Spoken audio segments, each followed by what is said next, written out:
Prenez le cas de Matata Ponyo. Je crois que je vais insister là-dessus parce qu'il y a à boire et à manger. Monsieur Matata Ponyo et son gouvernement, légalement, ont initié un projet. Le fameux projet de Boukangalonzo, que j'ai critiqué par ailleurs. Dans ce projet, ils avaient effectivement l'intention de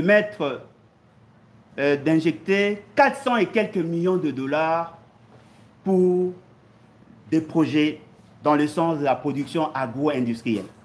Ils avaient trouvé un projet pilote à Kenge, justement parce que Kenge est non loin de la zone économique spéciale au niveau de Maluku. Ils pensaient qu'en produisant, ils pouvaient gagner le marché international, mais aussi couvrir la demande en interne. Et pour Boukangalonzo, ils avaient prévu 286 millions de dollars, c'est ce qu'ils devaient décaisser comme fonds. Ils ont eu effectivement à décaisser les 286 millions de dollars. Mais Matata Ponyo et consorts sont jugés pour 89 millions.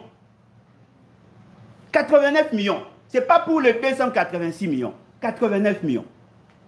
Et ce qui est grave, sur les 89 millions, personne ne nous a démontré qu'effectivement, sur le plan technique, cet argent aurait été détourné. On va vous donner le fameux rapport de l'IGF. Dans ce rapport, l'IGF avait confié la mission à 3 personnes pour mener des enquêtes sur une super structure qui est le projet Boukangalonzo. Attention, le projet Boukangalonzo avait créé 3 entreprises. Et sur les 3 entreprises, la première entreprise s'occupait de la production, la deuxième entreprise s'occupait des intrants, la 4e entreprise s'occupait des équipements. Et tout était supervisé par Africom Commodity. Dans ce système de production qu'ils avaient mis en place, il y avait de comptabilité. Et les 3 personnes qui avaient reçu mission d'auditer ou d'enquêter par rapport à la gestion de finances publiques à ce niveau, ils se sont rendus compte qu'ils n'avaient pas accès à certaines informations essentielles. Ils l'ont dit dans leur propre rapport. Et ils ont déduit par la suite que l'argent serait détourné. Or, Africom Commodity, par Gobler, reconnaît avoir perçu l'argent. Reconnaît effectivement avoir perçu l'argent. Et dans l'argent perçu, ça correspond pratiquement au montant. Mais il y a un élément technique que la Cour constitutionnelle ne veut pas considérer. Ce sont le SWIFT.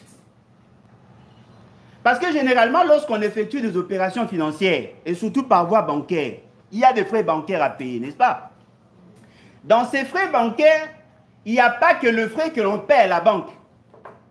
Mais il y a aussi un autre problème qui apparaît, la question de la parité. L'argent qui a été décaissé dans le cadre de ces projets était transféré à un compte bancaire en Afrique du Sud. Dans l'économie sud-africaine, on n'utilise pas le dollar comme chez nous. Les opérations se font en monnaie locale.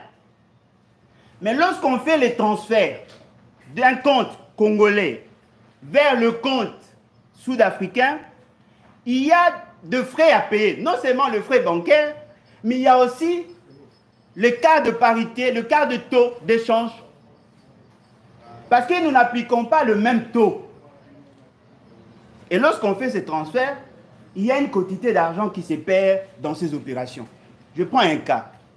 L'essentiel d'entre vous ont le numéro M-Pesa. Vous avez des comptes M-Pesa en francs et en dollars, n'est-ce pas? Quelqu'un qui vous doit 20 dollars, qui voudrait effectuer une opération de paiement, il a l'argent en dollars. Mais il doit vous l'envoyer en francs congolais parce que vous ne voulez pas qu'on vous envoie en dollars parce que vous avez ce qu'on appelle le rallonge. Vous devez à l'opérateur l'argent. Comment il doit procéder? Il doit vous transférer le 20 $, lui-même va constater qu'on va défalquer le frais de transfert. L'argent qu'il vous envoie sera au taux d'achat et au taux de vente de dollars. Vous allez percevoir 28 000 multiplié par 2. Mais quand vous allez faire sortir l'argent pour payer cette fois-là, acheter les dollars, vous allez convertir à 2885.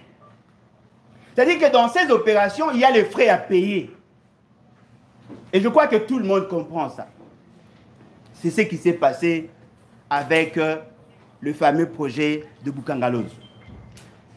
Et le procureur général près de la Cour constitutionnelle, ne cherchant pas à associer les techniciens pour démontrer le côté technique de la procédure, il va prendre une décision sur ce point-là sans nécessairement intégrer l'aspect technique. Deuxième élément, c'est par rapport à la responsabilité des uns et des autres. Je commence d'abord par la responsabilité de M. Matata. Au-delà du débat sur les immunités ou pas, M. Matata, en tant que Premier ministre, est en droit d'initier le projet Boukangalonzo parce que cela relève de la compétence de son département ou de son institution, le gouvernement. Cependant, il n'a pas respecté certaines procédures en termes de passation des marchés. Mais ce qui est vrai, dans la plupart des cas, il n'a pas aussi respecté la procédure en termes de décaissement de fonds. Parce que l'argent ne sortait pas en respectant la chaîne des dépenses. L'essentiel de financements qui ont été effectués se faisait en mode d'urgence. Et nous allons vous apporter des éléments. Justement parce qu'ils n'ont pas respecté ça, ils ont été rattrapés par la suite. Parce que la traçabilité n'a pas été effective du fait qu'ils n'ont pas tenu compte de ces éléments-là. Et la conséquence aujourd'hui, ils répondent devant la justice, bien que la procédure n'est pas jusque-là respectée.